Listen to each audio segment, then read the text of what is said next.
मन को उसके स्रोत की ओर निर्देशित करें। यही जांच है। और देखो, उस स्रोत को ध्यान से देखो। पहली बार अपने मन को उस अद्भुत स्रोत का सामना करने दो। मन क्या है? यह विचार ही तो है। विचार क्या है? मैं। इस मैं को समझना ही इसका वास्तविक स्रोत है। अब इस स्रोत का सामना करना ही जांच कहलाता है। जब आंखें किसी चीज का सामना कर रही होती हैं, वहीं पर वह जांच करती है। जैसे एक दर्पण के ठीक सामने वह प्रतिबिंबित करता है। जब आप दर्पण देखते हैं, अपना चेहरा देखते हैं, एक प्रतिबिंब।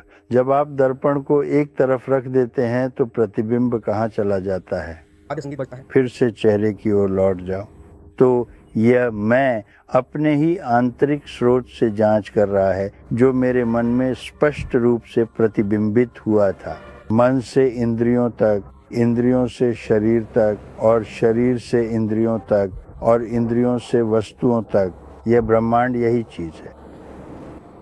तो आइए हम इसे वास्तव में पकड़ें कि यह महर्षि की एक विशेष विधि है जो सीधे मन की जड़ पर प्रहार करती है।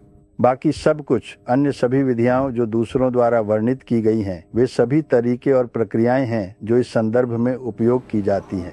जो लोग किसी भी प्रकार की साधना या किसी भी प्रकार की प्रैक्टिस सिखाते हैं, वे मन के साथ हैं।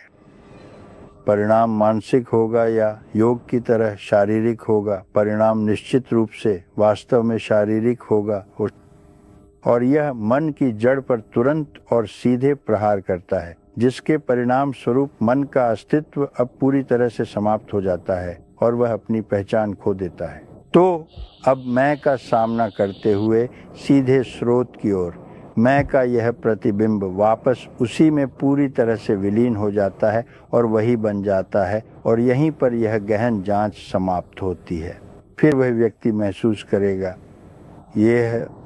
यह तो वास्तव में हमेशा से मैं ही था। मैं तो हमेशा से ही पूर्ण रूप से मुक्त था।